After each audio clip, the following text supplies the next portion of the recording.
I interviewed Leon, who was sitting behind Tupac at the Tyson fight. Mm-hmm.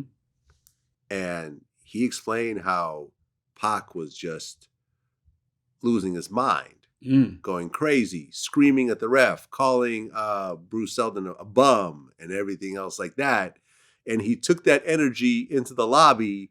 And when he saw Orlando Anderson, he instantly did a beeline to him and punched him. Exactly. Probably thinking, in my personal opinion, was as someone who's been to fights, that goes to fight parties like yours, you get geared up watching these two men beat each other. And, especially he was close to Tyson, right? Him and Tyson were actual friends. He was there to drop off a song for Tyson that Tyson was going to use. I think he did use in his when he walked in. You're sitting there seeing your man beat the shit out of someone, and you want to go do the same thing because you're feeling like your man right now. And the worst possible outcome, because one of the things that Tyson said in our interview, which I think was the most poignant part, was that Tyson pushed Tupac to come to the fight because he wanted that song. And he kept kind of badgering him. Like, yo, you coming? He said, yeah, Pac's always late, whatever else. He's working on a million things. He finally came, I'm sure he got him tickets to the fight, whatever else. And then he got killed. And he said, well, in my world, this is kind of regular, right?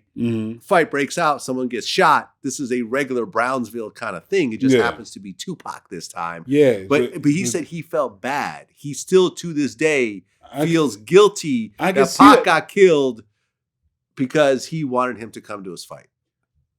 I think people who, I would bet Mike might have the same assessment or similar assessment that I had of Tupac, which is this guy's got two different sides, man. Like he's really this good kid who is very talented. I know through acting you could get into a character and lose yourself in it because I've seen the other sides. I've seen, and I understand that whole world. Deep down, I've been this nice person, kid, whatever in this situation.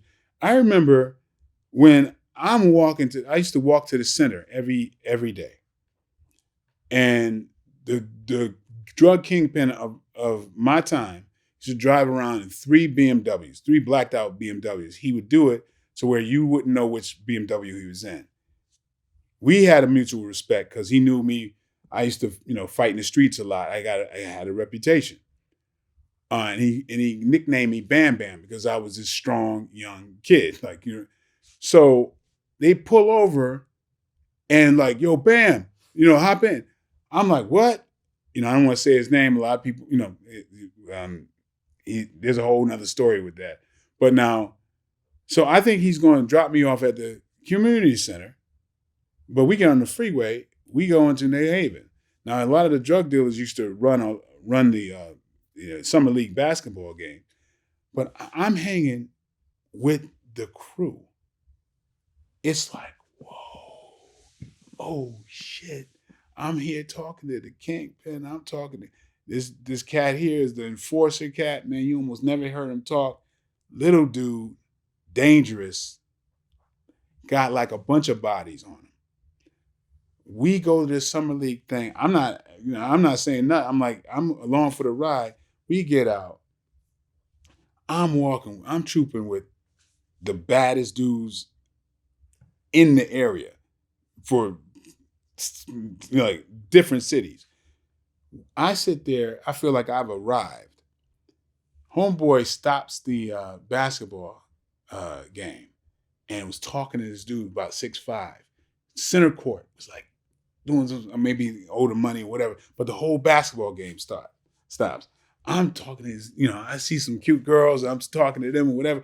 Next thing I know, everybody's looking at me. They're looking at me, and then they look out at the center court, and they're like this, and then I look, and, the Kingpin dude was like, bam, come. I was like, what the hell? I get down there, center court, he goes, yo, you say that shit one time, Bam's gonna kick your motherfucking face off.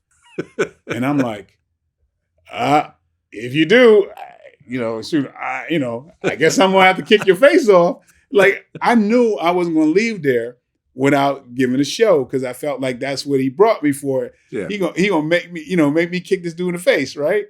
But the dude, whatever he complied, I didn't have to kick homeboy in the face. I was actually thinking about, should I stretch a little bit? He's kind of tall. But I mean, I got in a relationship. I even knew this cat. He was one of the 10 most wanted on the federal list. But I had a lot of stories like this, but I got to know this person like for real. Being a part of that bigger than life, kind of life and death and all this stuff is going on around, that was very intoxicating. That power, being associated with this cat, being associated with a lot of other cats, and even some people that, work for Haitian Jack, and all of this.